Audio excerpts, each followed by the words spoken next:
ସୁଧାକର ବାବୁ ଏଇ ଯୋଉ ୱେଷ୍ଟ ବେଙ୍ଗଲରୁ ଆମର ଆଳୁ ଆସି ପାରୁନି, ଏଥିରେ କଣ ଓଡିଶାର କେବଳ କ୍ଷତି ହଉଛି ନା ମମତା ବାନାର୍ଜୀଙ୍କର ବି କ୍ଷତି ହଉଛି? ଅର୍ଥାତ୍ ତାଙ୍କ ଚାଷୀ ମାନେ ଯୋଉ ଆଳୁ ବିକ୍ରି କରିପାରିବେନି, ଏଥିରେ ସେମାନଙ୍କର ଚାଷୀଙ୍କର ଲାଭ ହଉଛି ନା କ୍ଷତି ହଉଛି?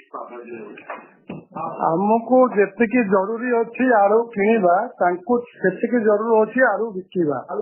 ଏ ଦିଟା ଏକ ପରସ୍ପର ବେଶୀ ପ୍ରକାର। ଆଉ ଆମେ ସେମାନେ ଯୋଉ ପ୍ରକାର ମାନେ ମାନସିକତା ଦେଖାଉଛନ୍ତି, ଯୋଉଭଳି ଭାବରେ ସେମାନେ ବିହେଭ କରୁଛନ୍ତି, ସେମାନେ ଭାବୁଛନ୍ତି ଯେ ଓଡିଶାକୁ ଆଳୁ ଆମେ ନଦେଲେ ତାହେଲେ ଓଡିଶାକୁ ଆଳୁ ମିଳିବ ନାହିଁ। ଏକଥା ସମ୍ପୂର୍ଣ୍ଣ ଭାବେ ଭୁଲ। ଆମେ ସେମାନେ ମାନେ ଆମର ପ୍ରଧାନ ମୁଖ୍ୟମନ୍ତ୍ରୀ ଏବଂ ତାଙ୍କ ମୁଖ୍ୟମନ୍ତ୍ରୀ ଭିତରେ ବସିକିରି ଆଳୁ ସ୍ୱାଭାବିକ ହେଇଗଲା କି ଉଭୟ ସରକାର ଷ୍ଟେଟମେଣ୍ଟ ଦେଲେ ଏବଂ ଚିଫ୍ ସେକ୍ରେଟାରୀ ଲେବୁଲରେ ମଧ୍ୟ ଉଭୟ ଚିଫ୍ ସେକ୍ରେଟାରୀ ମଧ୍ୟ କହିଲେ ଯେ ସ୍ୱାଭାବିକ ହେଇଗଲାଣି।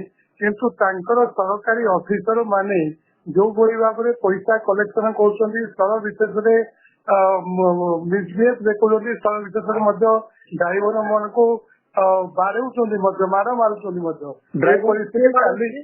କିଏ ମାରୁଛି? ସେଇ ଯୋଉ ପୋଲିସ, ୱେଷ୍ଟବେଙ୍ଗଲ ପୋଲିସ।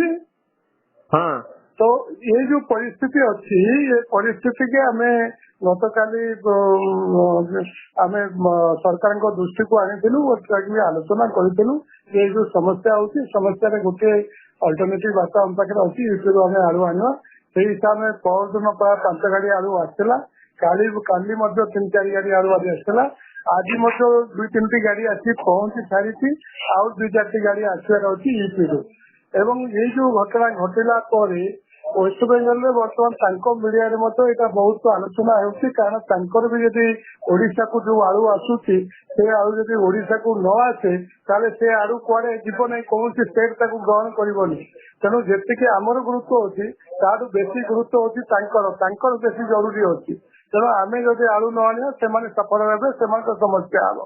आम तो टंका 8 आना अधिका पड़े अन्य स्टेट रू अरेंज कर बर्तमान आज्ञा आलू उत्तर प्रदेश रू आनले हमको केते टंका अधिका देवा पड़ुची?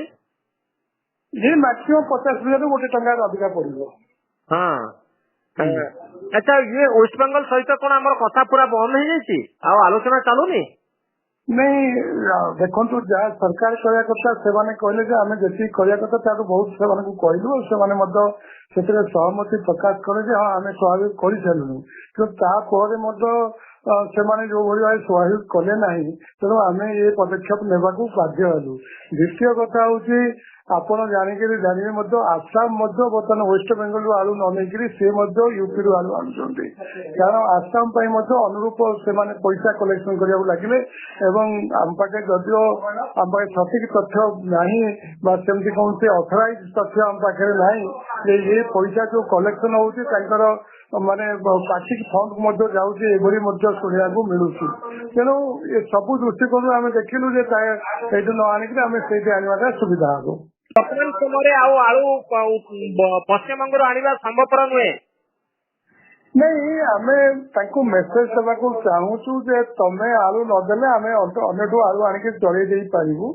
तो आम देखा बर्तमान 5-10 दिन ऑब्जर्वेशन देखा से कौन करूँ, आम से जो बंगाली आसुंच आलू नहीं आम ये सूचना दौचे आम तुम तो आलू आणबू ना, से मानसिक चाप सृष्टि करने चेष्टा करूँ। जो मैंने आलू बिकापी चाहते आप कहते आम आलू नबू ना, आम आलू नेबू ना, आप आलू अन्न कोटे देखु कौन करूँ। एक मीडिया आज बहुल भाव में आलोचना होती, वेस्ट बेंगल गवर्नमेंट मीडिया बहुत डिस्कसन होती। तेणु से गोटे प्रकार चिंता पशिची, यदि ओडिशा आलू न किण जो समस्या हम, जो स्टोर कोल्ड स्टोर मालिक मैंने अच्छा, जो व्यवसायी अच्छा, सरकार चाप पकाउं। तो आलू किलो मार्केट आज केते अच्छी? आज आलू आम तो पाइकारी दर 2600-2700 टंका दौचु, से मार्केट 30 ରୁ 35 टका भर बिक्री हवा कथा। 30 ରୁ 35 टंका। बहुत धन्यवाद सुधाकर बाबू, बहुत धन्यवाद।